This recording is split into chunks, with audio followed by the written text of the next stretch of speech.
Tritunggal adalah salah satu topik yang sudah sangat sering dibahas di forum antar agama.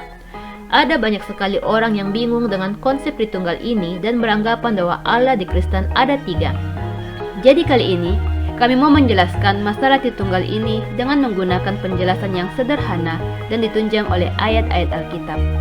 Mudah-mudahan penjelasan ini bisa membantu Anda. Namun sebelum kita mulai, saudara bisa mengklik subscribe dan like jika saudara menyukai materi-materi pembelajaran seputar iman Kristen ini. Oke, kita mulai dari fakta bahwa tidak ada kata Tritunggal di dalam Alkitab. Tritunggal adalah sebuah rumusan dari eksistensi Allah yang ditemukan di dalam Alkitab mulai dari kitab Kejadian hingga kitab Wahyu. Orang sering menyalahartikan Tritunggal sebagai 3 Allah karena ada banyak orang Kristen yang mengatakan bahwa Tritunggal ini adalah 3 pribadi, 1 Allah. Hal ini membuat orang berpikir bahwa 3 pribadi itu berarti ada 3 kepribadian, dan itu berarti ada 3 Allah. Untuk memahami arti dari Tritunggal yang sebenarnya, kita harus melihat sumber mula-mula dari pengajaran ini. Istilah tertua dari Tritunggal ini ditulis oleh Tertullian pada abad kedua sebagai Tres Personae Una Substantia. Personae di sini adalah bentuk jamak dari persona yang artinya adalah topeng yang dipakai untuk lakon tertentu dalam drama panggung pada masa Eropa kuno. Jadi Tres Personae Una Substantia ini lebih sesuai jika dibahasakan sebagai 3 peran yang dilakukan oleh satu hakikat. Selanjutnya, kita lihat terlebih dulu siapa Allah menurut Alkitab. Alkitab menuliskan bahwa Allah itu adalah roh. Itu berarti Allah adalah sesuatu yang non-materi yang tidak bisa dijangkau oleh semua indera kita. Alkitab juga menuliskan bahwa Allah itu tidak terbatas. Dia memenuhi langit dan bumi. Adapun langit atau hasyamayim yang dimaksudkan di sini adalah alam semesta. Demikian sehingga bangsa Israel beranggapan bahwa Allah memenuhi alam semesta dan bahkan melewati batas-batasnya.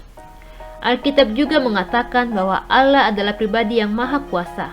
Jadi, Allah menurut Alkitab adalah roh yang tidak terbatas dan maha kuasa.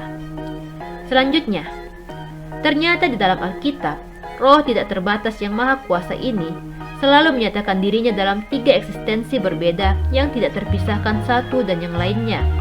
Ketiga eksistensi itu adalah Bapa, Anak, dan Roh Kudus. Jadi sekarang kita akan bahas satu persatu dari ketiga eksistensi ini. Eksistensi yang pertama adalah Bapa. Di dalam Alkitab, Tuhan Yesus membahasakan bahwa Bapa adalah sumber dari roh yang tidak terbatas yang dikaruniakan kepadanya. Bapa adalah sumber dari semua kehendak, kuasa, dan pekerjaan yang dilakukan oleh Tuhan Yesus. Alkitab juga menuliskan bahwa tidak seorang pun yang pernah melihat Allah. Jadi Allah Bapa adalah eksistensi yang menjadi sumber dari roh Allah yang tidak terbatas dan yang tidak terjangkau oleh semua indera manusia itu. Selanjutnya adalah eksistensi yang kedua, yaitu Anak. Sebelumnya kita sudah melihat bahwa Allah dalam eksistensi Bapa adalah roh yang tidak terbatas. Kondisi ini membuat tidak seorang pun yang pernah melihat dan berkomunikasi dengan Allah.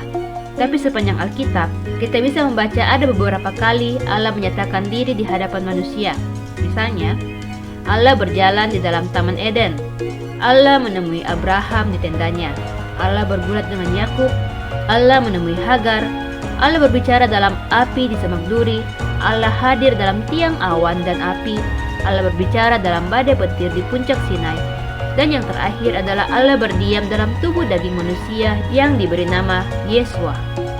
Ya, Allah yang tampak itu selalu dinyatakan oleh Anak Tunggalnya. Anak Tunggalnya adalah bagian dari roh Allah sendiri yang keluar dan datang langsung dari Bapa untuk dinyatakan sebagai gambar wujud Allah. Adapun gambar wujud Allah di mana roh Allah tinggal dan bekerja di dalamnya ini disebut sebagai baitnya. Selanjutnya, kita mengenal eksistensi yang ketiga, yaitu Roh Kudus. Alkitab menuliskan bahwa Roh Kudus adalah roh Allah yang keluar dari Bapa dan dinyatakan melalui Anak Tunggalnya untuk melaksanakan semua kehendak dan kuasa Allah di dunia ini. Jadi 3 eksistensi Allah ini adalah satu kesatuan yang tidak terpisahkan dari sejak dahulu kala sampai selama-lamanya, di mana Allah Bapa adalah sumber dari semua roh, kehendak, dan kuasa Allah. Allah Anak adalah yang menyatakan semua roh, kehendak, dan kuasanya tersebut. Roh Kudus atau Roh Allah adalah yang menjalankan semua kehendak dan kuasanya di dunia ini.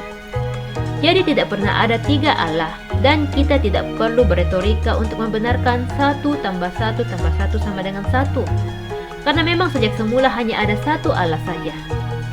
Anak tunggalnya dan Roh Kudusnya adalah pernyataan Roh Allah sendiri yang keluar langsung dari Bapa.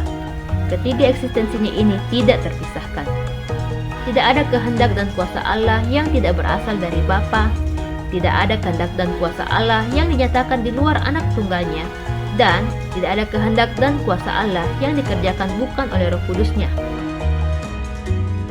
Sampai di sini, mudah-mudahan saudara-saudara sudah mendapatkan gambaran akan konsep Tritunggal di mana Allah mempunyai 3 eksistensi roh yang selalu bekerja bersama dalam menyatakan kehendak dan kuasanya.